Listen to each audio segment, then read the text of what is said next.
everyone, and welcome to the next episode of Home of Houseplants. I'm on the road still, and I have the pleasure of joining a very famous indoor plant seller on social media, Robyn Ganley. Robyn, hello. Hi everyone, how you going? Really good to meet you, Jo. Oh, look, Robyn, I'm so excited. We've just had a cup of coffee and a Danish together, and we've met face to face because you are a massive seller on the social media pages, and we thought it'd be a great idea for me to experience visiting Robyn's nursery for the first time while we're recording. So we're about to head out the back after our coffee and have a look at some of the plants, Robyn. Yes, let's go. Let's go. It is working, sorry. Just checking that we're walking out the back, and Robyn, it's a bit cool where we are at the moment. You're in the outer Cairns area. Yeah. And we get 5 metres of rain a year here. It's pretty fantastic. We're surrounded by, do you call them mountain ranges? Yeah, rainforest. Rainforest. So I mean, I'm going to call them mountains, but ranges covered in amazing rainforest. And we're walking to your shade houses, which are out the back. And this is sort of the amazing plants that we get to see that you post on a regular basis on the Facebook groups primarily, Yep. Robyn? Yes, yep. I do supply Bunnings, but not with a lot of the lovely indoor things. You save that for your special collectors. Yes, I do. Robyn, this is a pretty big shade house. Gosh, what would it be? About 30 metres long? 20 metres long? Yes, probably. Yeah. And God, I want to say maybe 10 metres wide. Yep. Green shade cloth, Robyn, not the white. Is that because you sort of have... I think it just blends in with the surroundings a lot better, and also it doesn't show the mildew because we get so much rain. Of course, very good point. If it was white, it'd be black by now. Wow, Robyn. So you have an amazing collection here. Shall we just take a look at some of the highlights? Is there anything you'd like to point out to me? I'm experiencing this the first time that you guys are listening to it, and it's pretty impressive. This is all the little stuff. My favourite size pot is a 4-inch squat.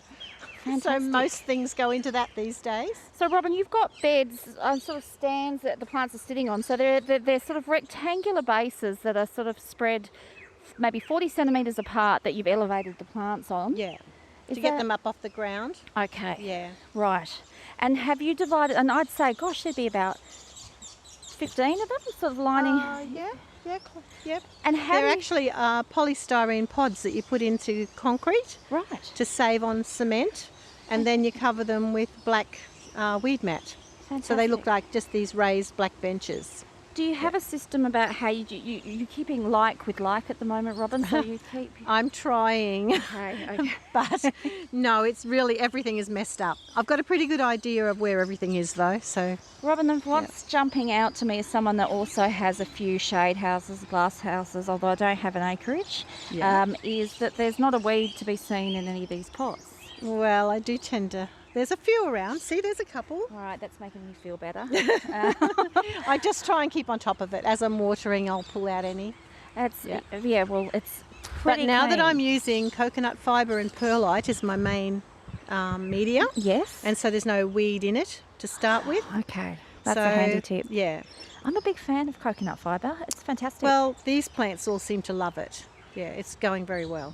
So we've got a whole heap of raised platforms coming from the ground, but there's a heap of stuff hanging. Standing in front of us right now, Ascanthus? How do you pronounce it? Acanthus. Acanthus, thank you. Yeah, this is Thai pink. It's a pink version. I haven't seen Yeah, the pink it comes version. from Thailand. Yeah. Wowie. And I can see, I'm looking at Paulownia repens. There's so much to name. Where do we start, Robyn? Well, I've just got a bit of everything. Yeah. If I haven't got it, I'll buy it. So. Goodness me. And look at that. Wow. These are all seedlings. They're off my crystallinum crosses. Amazing. Half of Australia would covet them at the moment, I think. Yeah, well, I've just potted up about 200. So little ones. So. Potential 20, but sales? they'll all be different because I cross all the different types all the time because I haven't got 2 of the same in flower at the same time. Ah. So which is my plan. That's what I'm trying to work towards so that I can do some species. Yes, of course. Yeah. How long have you... So how old is this shade house? Did you build it, and have you built this collection from scratch? Yes, I've built it from scratch, yeah. But this was half of this was a shade house, and Cyclone Larry blew it down. Right. So when we rebuilt, we just doubled the width of it. It's fantastic. Yeah, and it used to have different things, but I'm just going into more indoor now. And the collection that we see in front of us, you've largely propagated yourself? Yep, I Robyn? propagated all of these. Would this be like a 20-year collection? Can you give a time frame to... Oh, yes, well, we were doing cut foliage 20 years ago and selling big bunches of gloriosum leaves and, yeah. And through all sorts. And, yeah. As for florists? For florists, for the Sydney flower markets. And the whole veranda would be full of like variegated elephant ears, but they would be 3 feet long, the leaves. So, but at the time we didn't know the names of them. We had just common, hobby names for all this stuff and didn't realise what we had. So. And then you stopped that business, and then the Cyclone Larry destroyed that. Yes. And you've pretty much rebuilt. And sort of these plants you've just picked up in your travels, sourced from the local area, from other collectors. Yeah. Yeah. I'm just trying to give it a number, just to paint an image of what we're looking at right here. I would say many thousands of plants.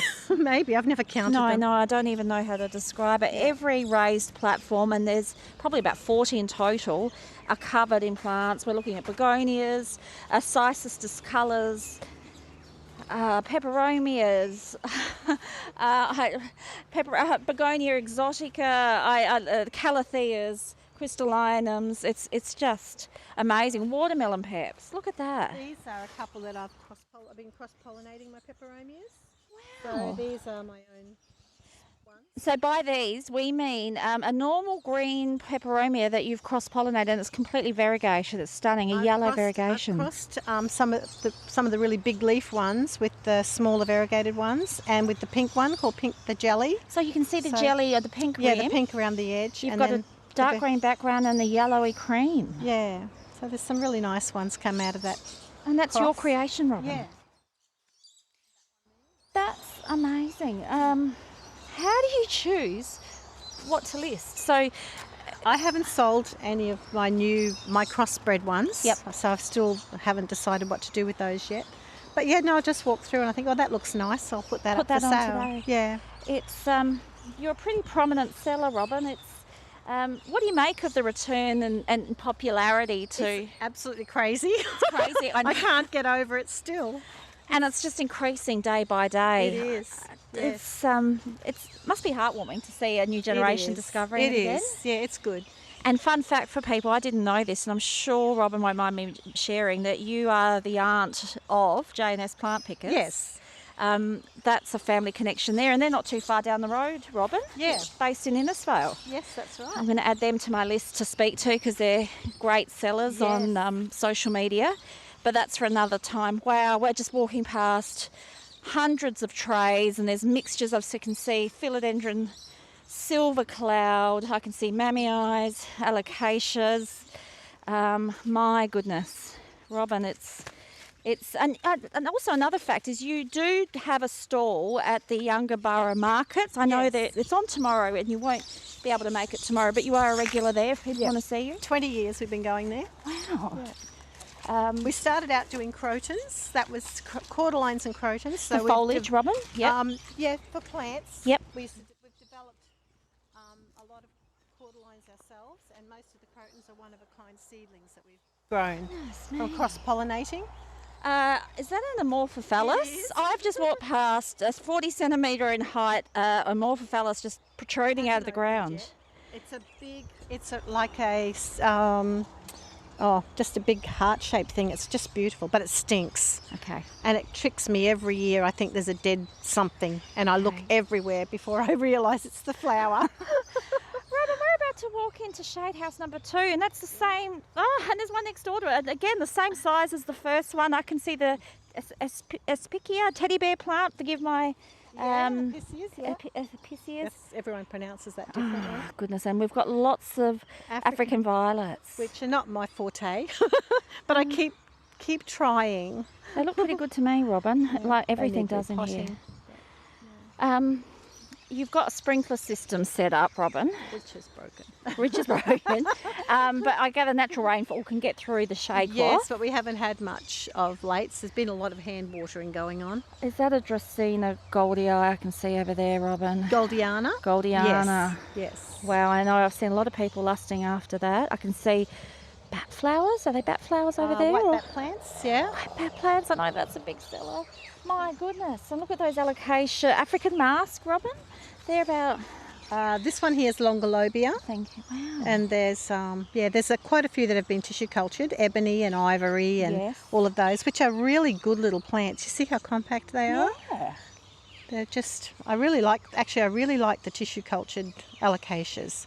They sucker really well. You think that they do really well? I think they do, yeah. There's They do for me anyway. There's a lot of people I see sourcing plants, please not tissue Yes, culture I've plants. seen that. I've seen that, yeah. But alocasias work well in your opinion. That's good to know. Yeah, yeah. I've been really happy with those. Oh, wow. There's, I can see lots of beautiful snake plants here. We've got, I want to call them Bantel Sensation, a few whale fins too. Yeah, yeah. Oh, and now we're hitting the Spathiphyllum section. Dominoes galore, amazingly variegated dominoes. Begonia exotica. Is that how you pronounce it? That's exotica? This here? Yeah. This is an outdoor shrub. This is the bleeding heart. It's a variegated bleeding heart. Clarendon? Clarendon, yes. A variegated version. Yeah, it's a beautiful thing when it flowers. I just saw the plain one with the white and the red heart, but a variegated version. How stunning. Yeah. I'm pointing to something that looks like a crystallinum, but a very faded green version of a Is that crystallinum. over but it's there, not. that Yeah. vine? No, Piper? that's an Aristolochia. Aristolochia. Yeah, variegated Aristolochia. Google that one, people. It looks like a miniature version of a crystallinum that's super pale. It's very hungry. It needs a good feed. Don't we all? Goodness me.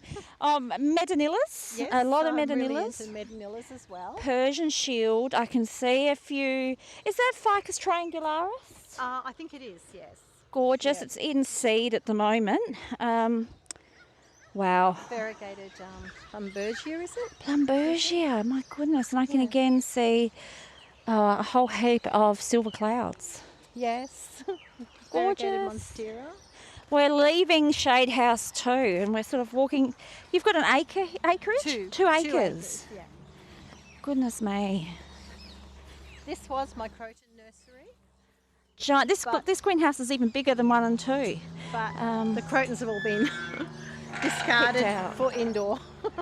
Need more indoor room. Oh, Robyn, wow, again, it's a huge setup. I feel like the ceiling's 5 metres high. It's pretty tall. It's pretty tall. It's a little bit bright in here actually in summer for indoor plants, so I'm thinking I'll have to move these into the shadier shade house. In winter they did brilliantly, but it's I think it must be only about 50% this shade cloth. And you built all of the structures here, Yeah, one at a Robyn? time. Just kept expanding. My husband would say, "Oh, not another one, not another one." I just kept adding on. Wow. Again, I'm looking at some beautiful angel wing begonias with polka dots. Oh, goodness me. With our Scindapsus pictus exotica. Oh, goodness me. It's breathtaking. And you can hear the beautiful wildlife in the background. My goodness, the birds are chirping well and truly. It's tropical North Queensland. What do you expect? It's pretty deafening here. I can see a lot of cane begonias in the back of this one, Robyn. Yeah, I've had those for years too. And again, just locally sourced. You've Yeah, taken cuttings yeah. from friends. And Yes, yeah, but I don't know the names of most of them. No. Again, I can see a whole heap of whale fins grouped together there. It looks like some really exciting stuff in the years to come for what you're going to make available Yeah. for sale, Robyn. Yeah, hopefully. Hopefully. These are all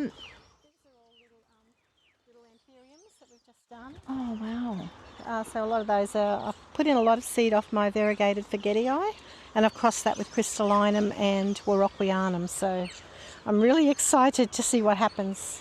Now, I think you was it you, Robyn, that did a post on one of the groups where you actually showed how you're capturing the seeds? You sort of put a bag, or there was some kind That of wasn't thing? me. That wasn't No, you. that wasn't me. No. But how do you capture your seeds? Do you have a method? I just go in every day and collect whatever's swollen and they're ready to drop off. Okay. Yeah, that's when I know they're ready. Will you dry them in sort of a shady No, I spot? don't. I just fill up a little punnet with damp You plant sphagnum them straight away? and just pop the seed out of each fruit.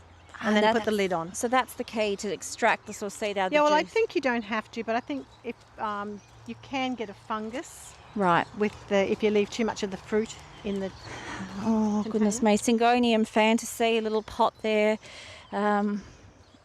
Amazing. Robyn, there's a few succulents here and there, but you are focusing on the fleshy indoor plants rather than succulents. I'm a bit the same. It's just personal preference. Yeah. Yes, it is.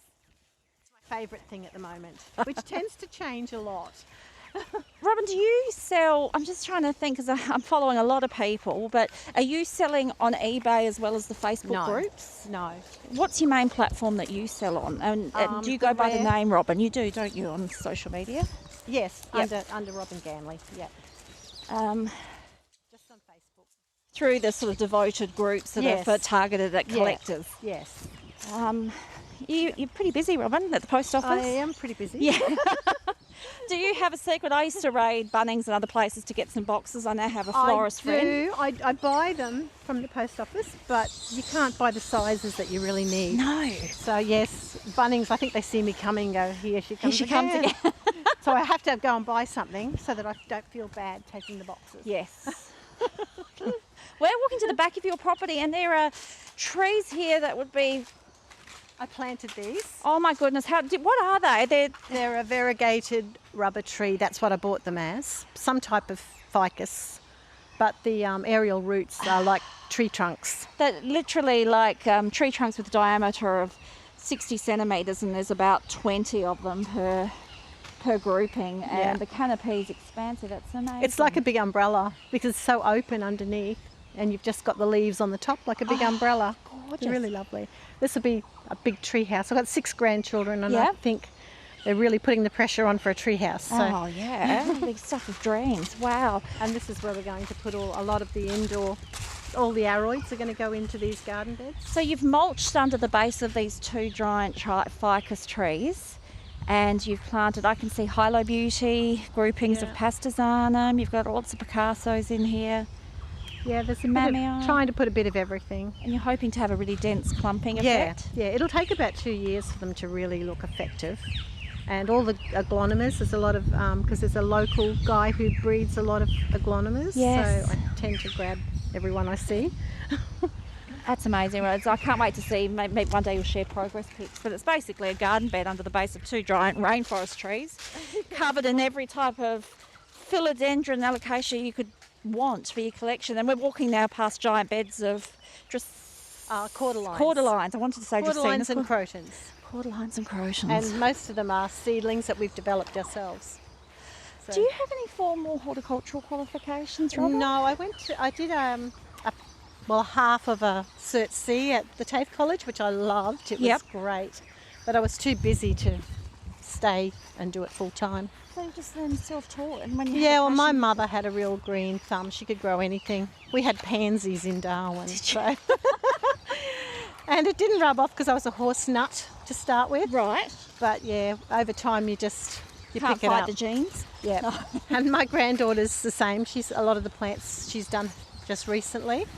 Wonderful. So that's when you said you mean sort of family members will come in and help you propagate? No, she's just said for her gap year she wants to come and she's just sold a couple of things on online. So passing it on to another generation. That's great. she's very keen. This one was very overgrown. We've just actually thrown out a lot of aroids out of here. So we're walking into Shade House 4, I'll call it 4, because walking past the Monstera lechleriana. On the left, giant Monstera deliciosas, flowering anthuriums.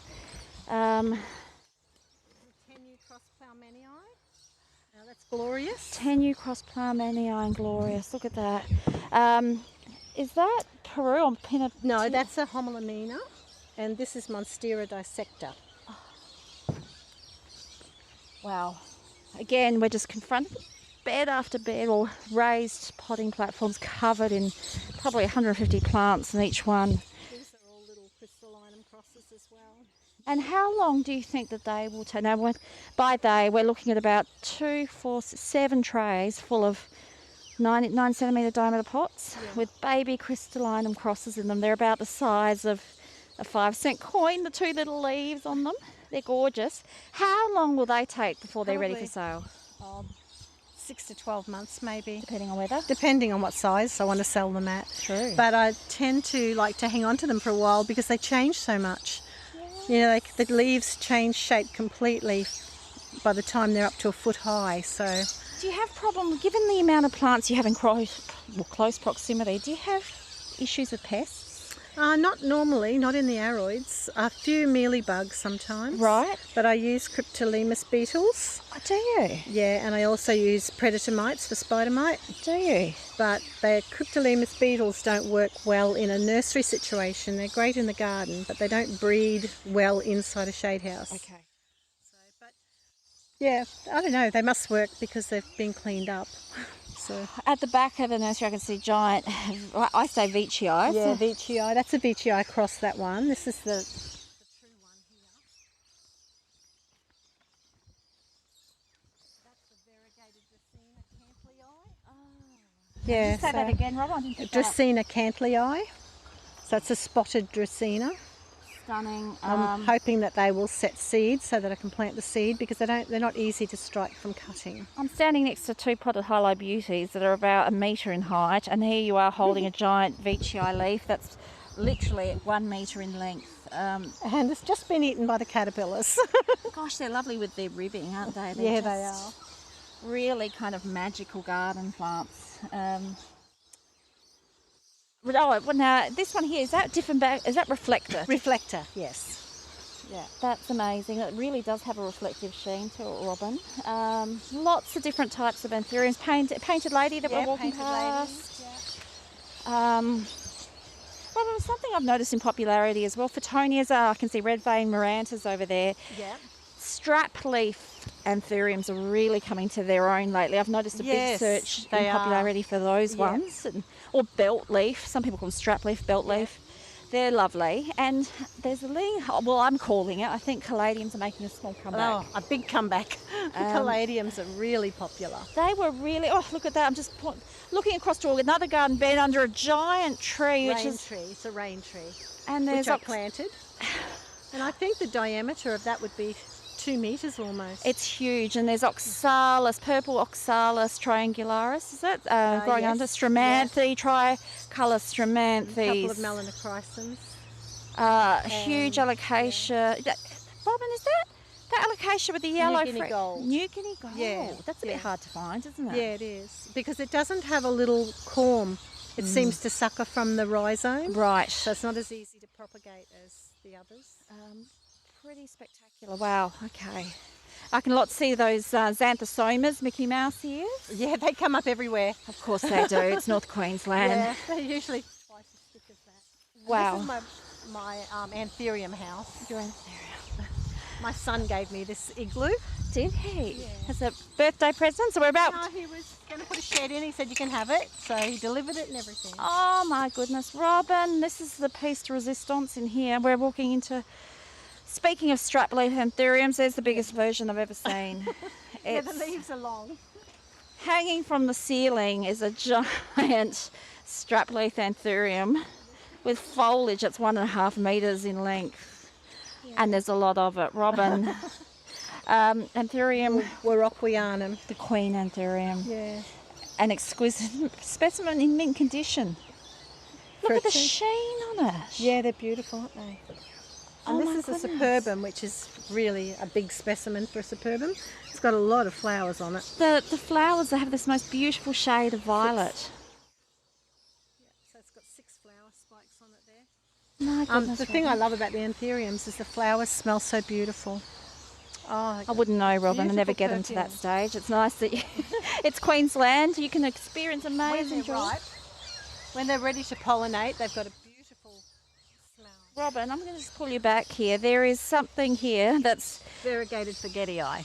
Variegated forgetii. Oh my goodness. I've just cut the top off, but the base is... It's only been 3 weeks and it's got 2 new babies, so... Robyn... That's a relief. You need to have a security guard. This is... my goodness, the leaf blades on this variegated forgetii would be... I think they're about 50 centimetres maybe. And the diameter from left to right would easily be 30. I totally agree. I can see a variegated orchid jungle over there. Yeah. I know because I do have one. I feel quite... Yes. It's from a friend of a friend who's from Queensland. So everything comes from Queensland. A tenue. Now, they're lovely. This tenue that we're looking at, philodendron tenue, it's 60 centimetre long leaves with slight ribbing, nothing like a veitchii, is it? It's not really, no. Almost as if you got a sharp pencil and you just sort of drew lines in it. Yeah. I've never seen one that big, Robyn. This would be about 10, 20-year-old specimen? Oh, no, I don't think it's that old. It doesn't have a very long trunk. Yeah. A lot of flowers, though. It's been flowering like mad. But I'm just too lazy to get out at night to pollinate all these things.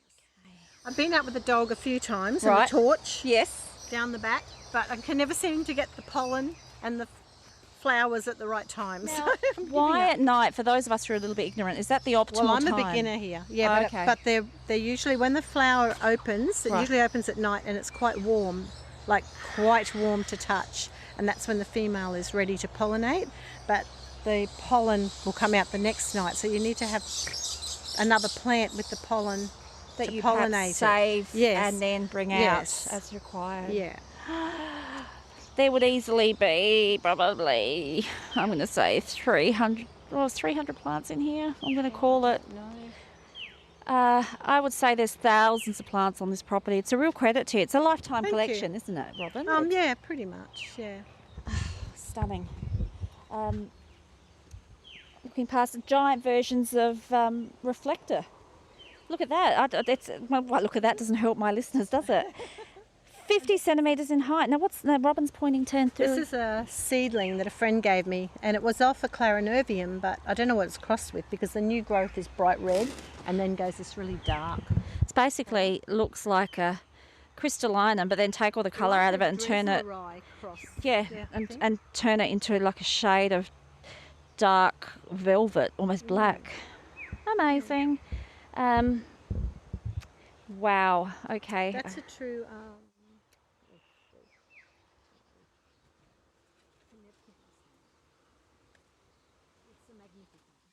Magnificum. And I've got a lot of seed coming on it, so. You sure do. That's quite a flower spike.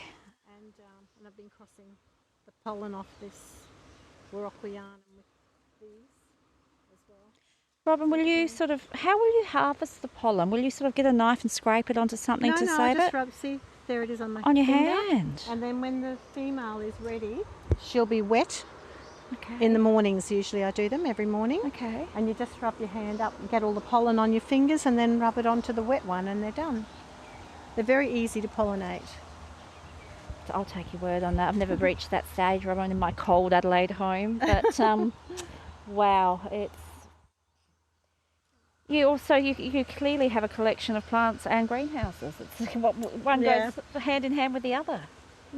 The condition of these plants, for those of you who are listening, is exceptional. There's not a weed to be seen. There's not a bug to be seen. There's a tiny, tiny amount of nibbles here and there, but it's a real credit to you. I don't spray them normally. If I have to use anything, I'll put Confidor in the pot. Okay. But I don't like using it, but I won't use it on anything that flowers. No, okay. Because the pollen can kill your bees. Yes. Or they say it does. I don't know for sure, but in an igloo enclosed area like this, it's pretty safe to use. Of course. Yeah. Wow. Because the pulchrum, the caterpillars absolutely love it. They just eat every leaf that comes out. That's an expensive taste. Yes. So once I put the Confidor in that, the next leaf came out perfect. Gorgeous. Yeah. Wow, Robyn, this is a real credit to you and your husband. He plays a key support role. We can't forget, partners in this. Do it without him. Look at this, iron cross begonia, Robyn. Yeah, they were just the tissue cultured ones from Bunnings. They were just little tiny things. Just put them in a nice big pot with lots of gravel underneath, and then a very porous orchidy sort of mix because it's so wet here. And I've just spotted at the corner of my eye the holy grail Aglaonema tricolour pictum. Yes. All that's left. I've sold nearly everything I have. The camouflage plant that everyone wants. I'm in the presence of one, and my God, what a stunner. So you have the dark, the light green, and then the minty greyish green. Yeah. That is an exceptional plant. It's wow, it's lovely to be near one. Forgetii. And the Dracaena goldiana. Pretty much, folks, imagine the greenhouse of your dreams, full of the collection of plants that you want, and I'm standing in it. What a privilege. Every single plant in here, Robyn, I'm lusting over. I'm pretty speechless to even do this justice. This is exceptional. A real credit to you. I think we might wrap it up now before I sort of faint from being overwhelmed by the amazing plants in my presence. But Robyn, it's been an absolute pleasure meeting you in person for the first time. Yes. And looking at your lovely plant collection. Thank you. How can we find you if people want to buy your plants? I don't have a web page. Okay. Yes, so it's only, I'll just go through, usually on a Friday and a Saturday night, and just put them on Facebook. On that particular group, and I'll put a Yes. link to it. I can't remember the name offhand. Rare tropical indoor. Buy, swap, sell. Yep. Yeah. I think you have to apply to join, but it's quite straightforward. And once you're in, you get access to amazing plants, Yes. including Robyn, who's a regular, and the quality of your plants is exceptional, Robyn. Thank you. And I can see why now that I've visited your nursery in person. But that's the best way to access your plants, isn't it? Through that group. Yes, it is at the moment. Yeah. Wonderful. Robyn Ganley, thank you. That's all right. Thank you. Bye, Nice to meet everyone. you.